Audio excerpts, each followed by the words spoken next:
Hello everyone, welcome to study glows. मेरा नाम है डॉक्टर सरिता। दोस्तों, आज हम बात करेंगे चाइना की पॉपुलेशन की। जी हाँ दोस्तों, चाइना की पॉपुलेशन वर्ल्ड की लार्जेस्ट पॉपुलेशन है।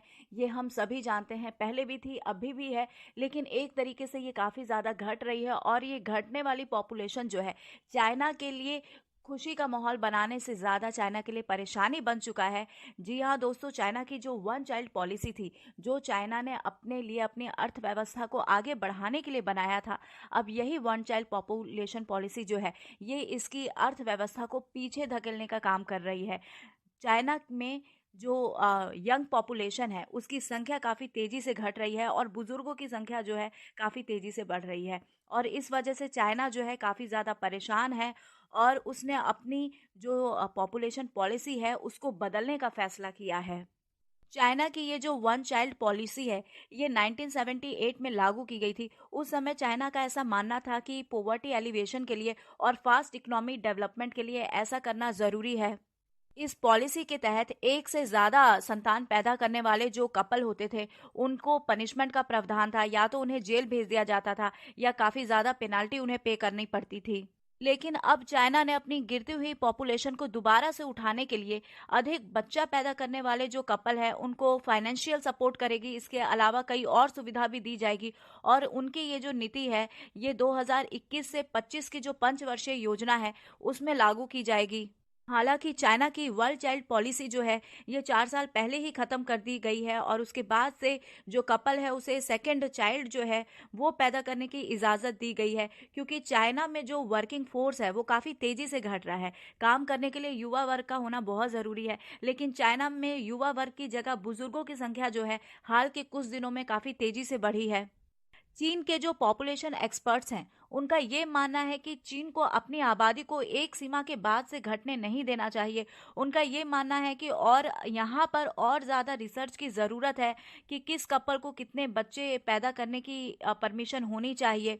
3 बच्चों की इजाज़त दी जाए या फिर जनसंख्या नीति को पूरी तरीके से चेंज कर दिया जाए। और इस नीति को रद्द करने का मतलब ये है कि पूरी तरीके से लोगों को छोड़ देना होगा कि वो कितना बच्चा रखना चाहते हैं, ये सारी उनकी अपनी चॉइस के ऊपर छोड़ना पड़ेगा।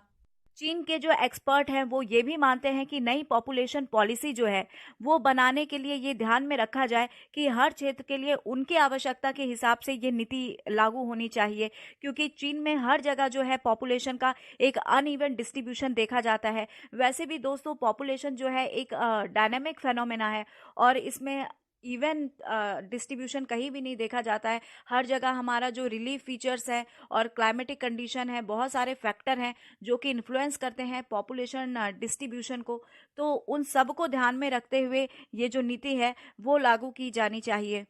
वन चाइल्ड पॉलिसी के कारण जो है 21st सेंचुरी आते आते चीन की आबादी जो है काफ़ी तेज़ी से उसमें गिरावट हुई है। लेकिन हालांकि वो अभी भी दुनिया का सबसे ज़्यादा आबादी वाला देश है, लेकिन जो पॉपुलेशन एक्सपर्ट हैं उनका ये प्रिडिक्शन है कि 2028 में भारत जो है इस मामले में सबसे तेजी से आगे निकल जाएगा। सही बात है दोस्तों, हालांकि हमारी जो पॉपुलेशन ग्रोथ है वो पहले के मुकाबले कम ज़रूर हुई है, लेकिन उसके बावजूद जो है हम 2028 तक चाइना को चेस कर जाएंगे। चाइना की जो करंट पॉपुलेशन है दोस्तों वो 144 करोड़ से ज़्यादा है, जबकि भारत की जो करंट पॉपुलेशन है वो 138 करोड़ के पार है। चाइना में अगर मेल पॉपुलेशन के बारे में बात करें तो कुल पॉपुलेशन का 51.9% मेल पॉपुलेशन है और 48.1% जो है वो फीमेल पॉपुलेशन है। अगर चाइना के लाइफ एक्सपेक्टेंसी के बारे में बात करें, यानी कि एक एवरेज महिला या पुरुष चाइना में कितना लंबा साल जीते हैं, तो वो 77 ईयर्स का है दोस्तों।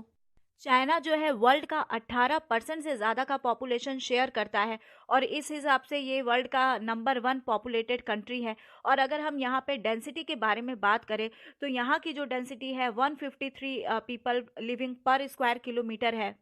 चाइना में जो इन्फेंट मोर्टेलिटी रेट है वो 8.4% का है और चाइना का जो नेशनल स्टैटिस्टिकल ब्यूरो है उसके मुताबिक 2018 के कंपैरिजन में 2019 में 5,80,000 कम बच्चों का जन्म हुआ है। और ये जो गिरावट आई है ये गिरावट वन चाइल्ड पॉलिसी जो है उसमें छूट देने के बावजूद आई है। थर्सडे के दिन चाइना का राष्ट्रीय स्वास्थ्य आयोग जो है उसने एक बयान जारी किया कि जन्म क्षमता को अधिक बढ़ाने के लिए रिसर्च करने की ज़रूरत है।